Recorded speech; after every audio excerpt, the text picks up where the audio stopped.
Le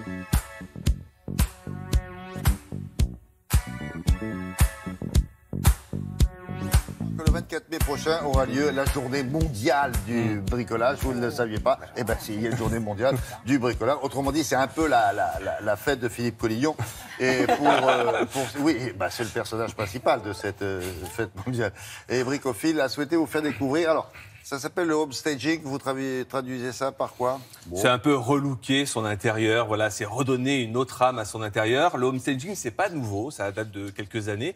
Mais celui-là est un peu nouveau parce que le homestaging, c'est quoi? C'est-à-dire vous allez aménager votre jardin et votre intérieur de manière à vendre plus facilement votre bien immobilier pour que les gens puissent se projeter. Parce que quand on visite un appartement qui est très encombré avec des choses très personnelles, eh bien, on le vend beaucoup moins. On l'habille, on le maquille, on le fait beau pour la scène, quoi. Mais tout ça, c'est bidon. Tout ça, c'est bidon, mais en tout cas, ça déclenche l'acte de vente. Quand vous rentrez dans une maison, que le jardin est en friche... Vous rentrez, vous dites, ah, c'est beau, puis en fait, non.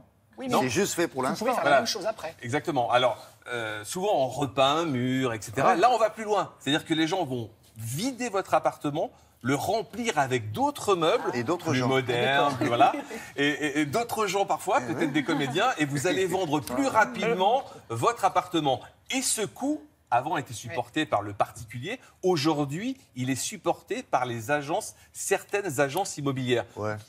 C'est compris dans le prix dans leur com. Ah ouais. Et ouais. Et les coms sont dire ça aux agences. Bonne chance. Non, les agences font ça parce qu'ils sont aperçus qu'ils vendent beaucoup plus facilement, donc le chiffre d'affaires est beaucoup plus intéressant. Ils font plus de volume. Bon. Comment ça marche? Regardez. Le homestaging, vous connaissez, c'est de toiletter et de redécorer votre intérieur pour vendre plus vite sans trop de négociations votre bien. Ce qui est nouveau, c'est que cette prestation peut être supportée par certaines agences immobilières. C'est un coût, mais c'est intégré vraiment dans la stratégie de commercialisation de l'agence. Et au final, en fait, c'est un gain, puisqu'on sait qu'on va vendre tous les biens qu'on rentre.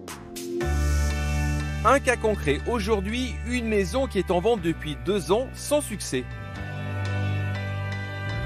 L'objectif, c'était vraiment de venir voir ce qui allait, ce qui n'allait pas. Donc il y avait une grande véranda, un salon qui est plutôt en bon état avec 3 belles chambres, mais on avait du mal à se rendre compte du volume, puisqu'ici il y avait salon, salle à manger dans la même pièce, et ce qui faisait un petit salon pour une maison familiale, une véranda qui n'était pas utilisée.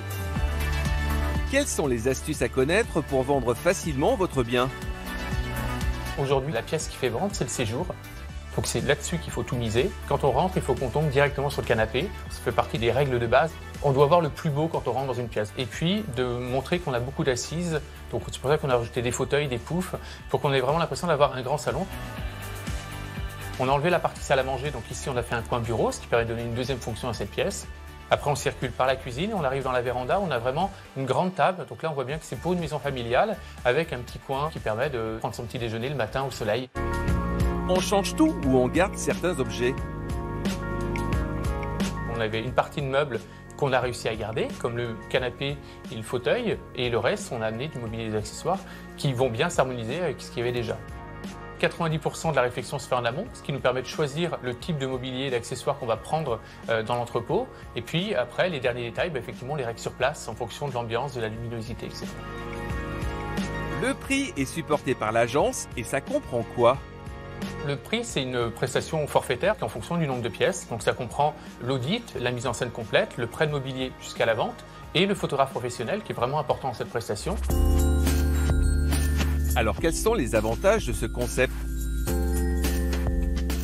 Généralement, le homestaging favorise une vente plus rapide, donc les délais de vente sont raccourcis et en parallèle, le taux de négociation est beaucoup plus faible que sur des ventes classiques. En 21 jours et 47 visites, nous avons réussi à avoir une offre quasiment au prix demandé.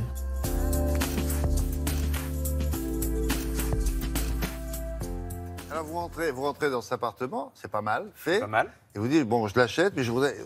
Vous le laissez tel quel, quoi, parce que c'est bien. Ah ben c'est en plus. C'est en plus. C'est en plus, c'est une option. C'est une oui, option. parce que c'est pas la peine de vous casser la tête à mettre des choses. Après tout, si c'est bien comme ça, prenez-le comme ça. Et surtout, on n'enlève pas tout. On conserve certains éléments, parfois qui sont intéressants, et on désencombre beaucoup l'appartement. Et on met des choses plus modernes, plus pétillantes et plus lumineuses. Voilà. Bah là, c'est le cas. Et le avant-après, regardez. C'est pas mal. Et parfois, on change les couleurs des murs quand ça va pas. C'est agréable de dire ça. Vous voyez, ça, c'est à gauche, c'est moche. C'est pas génial. Oui, c'est là que j'habitais là. Ah non, j'ai pas dit moi, je dis... C'est surtout les vendeurs qui regrettent après de vendre leur appartement. Ah, si j'avais su, si j'avais décoré correctement. Ouais. Ouais. Merci beaucoup.